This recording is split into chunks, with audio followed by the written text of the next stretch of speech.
ኣይጣዓየትን ኢላ ናብ ነብሳን ዓራታን ምስ ነፀገትላ ተፃዒንዋ ዝፀንሐ ርኩስ መንፈስ ተኣሊላ መርሲ ነቲ ፀበል ሰትየቶ ዓባየይ ኣብዚ በፂሕና ነርና ሳልሳይ ክፍል ከምዚ ዝስዕብ ዓባየይ ግን ኣይቀሰነትን በቃ ዋላ እንተደቀስኩ ከምዚ ተስየ በሪረ ካብቲ ገዛ ዝወፅእ ኮይኑ እዩ ዝስምዓ ነይሩ ደቂሰ ፀኒሐ ከም ገለ ኢለ ይበራበር ምሽ ዓባየይ ደቃስ ኣብይዎ ኮፍ ኢላ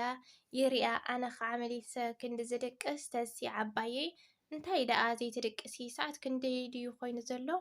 ይብላ ኢሊ ሓታ ዓባየይ ግን ሕማቅ ቃል ወይ ሻቅሎ ዘሻቅል ቃል ዝኾነ ዘረባ ካብዛ ኣፋ ሙሉቕ ኣይብላን እዩ ነይሩ ብሰንከይ ድቃስ ኣብይዋን ከሎ ስቂለ እየ ደሓን እየ ዛጓለይ ክድቅስ እየ ንስኸ ጠራይ ደቀሲ ኣነ ከዓ ክድቅስ እየ ትብለኒ እሞ ድቃስ ሰለም ከበለት መሬት ይወግሕ ከምኡ ኢላ ድማ የዒንታ ከይተላገባ ሓዲሩ ብኡ ቢላ ቤተክርስትያን በፂሓ ትመፅእ እዛ ከብዳ በቲ ጓሂ ብናተይ ናይ ዳንኤል መሊኡ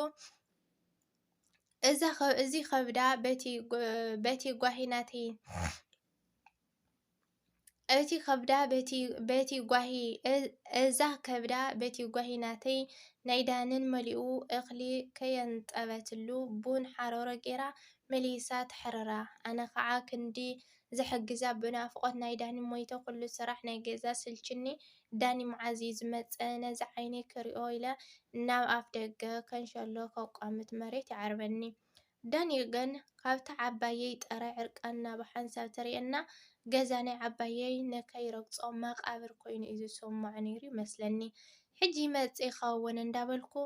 ንኻንሸሎ ገፀይ እንተጠመትኩ ዳኒ ዘይኮነ ኣኮይ በትሩ ኣብ ዝባኑ ተሓንጊጡ ክመፅእ እየ ዝረኣኽዎ ገለ ነገር ከም ዝሰምዐ እዩ ዝመስል ነይሩ ኣመፃፅኡ ንዓይ ግን ገለ ክብል ከም ዝመፀኒ ንየው ከሎ ብማዕዶ ምስ ረኣኽዎ እዩ ነብሰይ ነጊርኒ ካብ ዝፈራሕኽዎ እውን ኣይወፃኾን ኣፍ ደገ ፀኒሐዮ ሰላም ሚሪ ጓለይ ከመይ ቀኒኸ ድሓን ድኺልኒ ንውሽጢ ገዛ ናብ ዓባየይ ኣተዎ እሞ ንዓባየይ ስዒምዋ ኮፍ ኢሉ ቡን ኣብ ካልአይቲ ኣርኪቡ ምስ ዓባየይ እንዳሰተየ ዘምፅኦ ጉዳይ ክዛረብ ጀመረ ኣነ ኣፍ ደገ እየ ነይረ ኣይሰምዓናን እያ ዘላ ኢሉ እዩ እውን ዝዛረብ ነይሩ ዘረብኡ ድማ ከምዚ እዩ ዝብል ነይሩ ንዓባየይ ኣዶ በላ እሞ ዓባየይ ኣብይ ንጉስ ወደይ በለቶ ኣኮይ ትቕብል ኣቢሉ ዘረብኡ ጀመረ ሩሻን ሓፍተይ ደው ኢላሃለይ ፀኒሓ ነዛ ቆልዓ ማለተይ ንመርሲ ዝደልዩ ሃቡና እንዳበሉ ድቃስ ከሊኦምዎም ከም ዘለው ነጊራህኒ ናብቲ ማእኸል ዓዲ ትብፃሕኩም ኢልናዮም ኣለና ሒዝካያ መፃ በለትኒ ምስ በላ ርእሰይ ብሓንሳብ እዩ ደንዚዙ ዳንኤል ወዱ ሙሉእ ኣካላተይ ተቋፃፂርዎ ከም ዘሎ ኣብ ከወላ ሓንታ ኣይፈልጥን እዩ ነይሩ ብዘይካ ኣነን ዳኒን ሳልሰይትን ዓባይ እዚ ምስ ሰምዐ የእዛነይ ዝሕዞ ዝጭቡጦ ጠፊኡኒ በቃ ካብቲ ገዛ ናበይ ከም ዝኾነ ኣንፈተይ ዘይፍለጥ ክጠፍእ ከም ዘለኒ ርእሰይ የእዝዘኒ በቲ ከዓ ፍቅሪ ናይ ዳኒ ኣብ ራኸይ ኣትዩ ካብቲ ገዛ ንክንቀሳቀስ ሓላሊኹ ሒዙኒ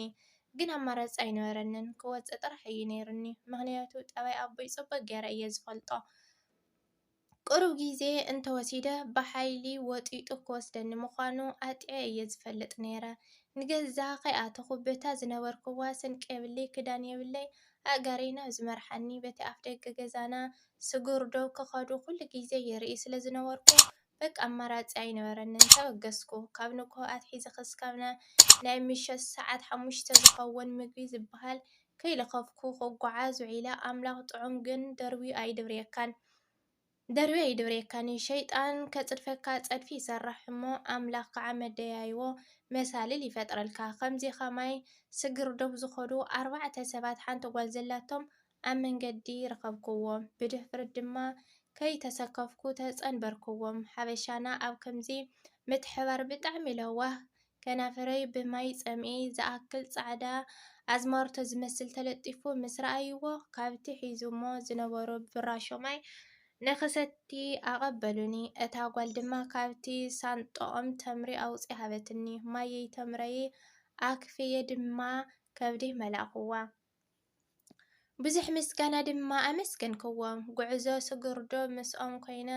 ክምክቶም ምዃነይ ነብሰይ የእሚነ ካብ እግሮም ከይተረፍኩ ማዕረኦም እንዳሰጎምኩ ድማ ድሕሪ 2 መዓልቲ ትግራይ ውሕጥ እትበሃል ኣብቲ ጫፍ ጫፍ እትርከብ ዓዲ ኣተና። ጠጠው ከይበልና ድማ መኪና ረኺብና መኪና ተሰቒልና ጎርሁ ስርናይ እትበሃል ኣብ ዝባን ጎቦ እትርከብ ከተማ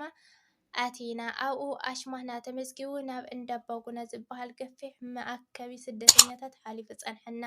ንሕና መኪና ክስካብ